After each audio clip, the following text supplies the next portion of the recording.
우리가 이 본문의 말씀을 통해서 벼랑 끝에 있는 저와 여러분, 고난 중에 있는 저와 여러분이 어떻게 말씀의 능력을 힘입어 다시 활력을 얻어 살아나는지 크게 세 가지 어떤 영적인 원리들을 함께 나누고자 합니다.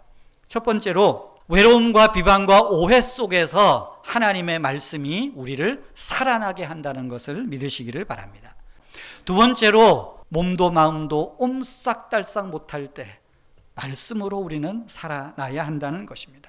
세 번째로 말씀으로 마음의 방향을 바꾸었습니다. 몸도 말씀으로 마음의 방향을 바꾸었다는 거예요. 어디서? 세상의 유혹과 탐욕의 영향력 아래서 세상 속에서 내 마음의 방향을 말씀으로 향하게 하였다 하는 것입니다. 33절부터 40절 말씀을 보면요, 일종의 앞에 부분과는 조금 달라요. 기도하고 다짐하는 내용입니다. 기도하고 다짐하는 거예요. 그래서 33절부터 보면 나를 가르쳐 주소서, 깨닫게 하소서, 행하게 하소서, 향하게 하소서, 돌이키게 하소서, 말씀으로 나를 세우소서, 비방이 떠나가게 하소서, 나로 살아나게 하소서, 이런 호소가 나옵니다. 이 말은 시인이 자기가 살고 있는 세상의 헛된 것에 마음을 빼앗기지 않고 끝까지 말씀의 영향력 안에 머물기를 기도하고 있는 거예요. 다시 말하면 이 시인은 지금 환경을 바꾸어 달라고 기도하는 것이 아니라 자기 자신의 마음을, 생각을 바꾸어 달라고 기도하는 겁니다. 이것이 신앙입니다. 환경을 바꾸어 달라는 기도가 신앙이 아니라 나를 변화시키고 바꾸어 달라는 것이 신앙이에요. 여러분 이제 18절 보시겠어요? 내 눈을 열어서 주의 율법에서 놀라운 것을 보게 하소서. 나를 비방하는 자들에게 내 눈을 향하지 않고 주의 율법으로 내 눈을 향하게 해달라, 그런 표현 아니겠습니까? 이것이 36절과 37절에서 조금 더 구체적으로 나옵니다. 내 마음을 주의 증거들에게로 향하게 하시고 탐욕으로 향하지 말게 하소서. 내 눈을 돌이켜 허탄한 것을 보지 말게 하시고 주의 길에서 나를 살아나게 하소서. 허탄한 것을 보는 것, 세상의 어떤 유혹들, 탐욕들, 가치관들, 거기에 내가 함몰되지 않고 하나님의 말씀에 내 시선을 두고 그 말씀 속에서 내가 살아나게 해달라 하는 간구 아니겠습니까? 여러분, 사물을 바라보는 눈이 바뀌어야, 시각이 바뀌어야 인생이 바뀝니다. 오늘 우리는 너무 많은 것을 봅니다. 그런데 정작 보아야 할 하나님은 놓칩니다. 그러니 시인이 말하는 것 아닙니까? 내 눈을 열어서 주의 율법에서 놀라운 것을 보게 하소서. 주의 증거들에게로 향하게 하시고 허탄한 것을 보지 말게 해달라 이야기하는 것입니다. 시인은 자기가 진짜 사는 길은 내 눈과 마음을 헛된 세상에서 돌이켜서 하나님 말씀의 영향력 아래서 내 삶을 세워가는 것이다 이야기하는 거예요.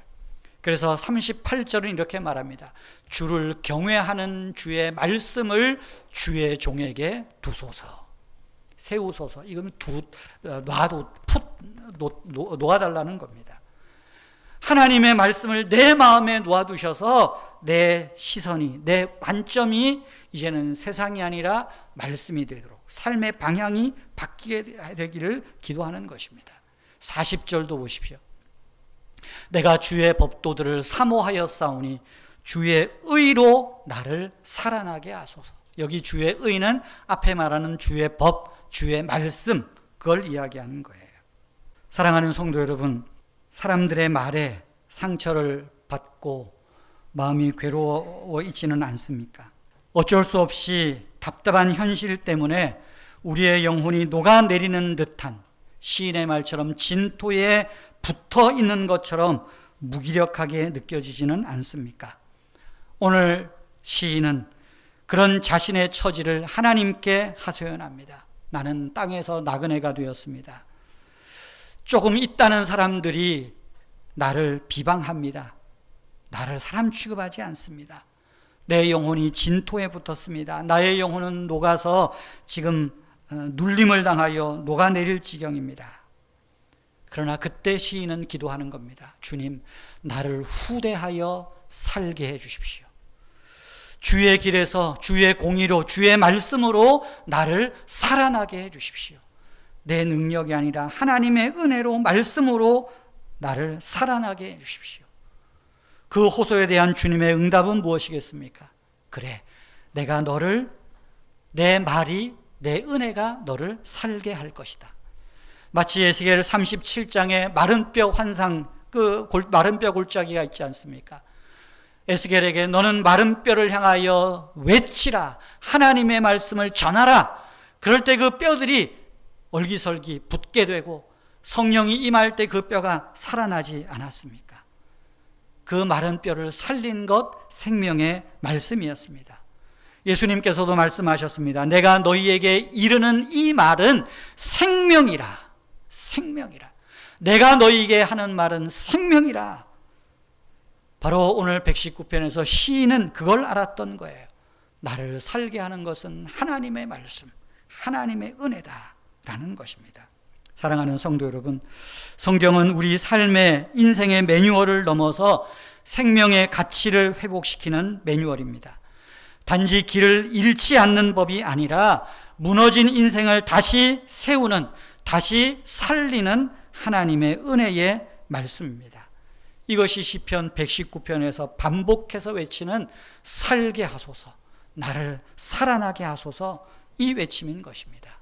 성도 여러분, 내 편이신 하나님은 우리가 고난의 무게에 짓눌려서 폐허처럼 무너져 있는 것을 원하지 않습니다. 우리를 위한 인생 행복 매뉴얼을 늘 숙지하십시오. 곁에 두십시오. 여러분들 마음에 담겨있는 그 말씀이 기억납니까? 그럴 때는요, 그 말씀을 읊조리십시오. 중얼중얼 읊조리십시오. 힘들고 괴로울 때 여러분, 누가 나를 위로해 줄까? 하나님이 하나님의 말씀으로 우리를 세워준다는 사실을 믿으시기를 바랍니다.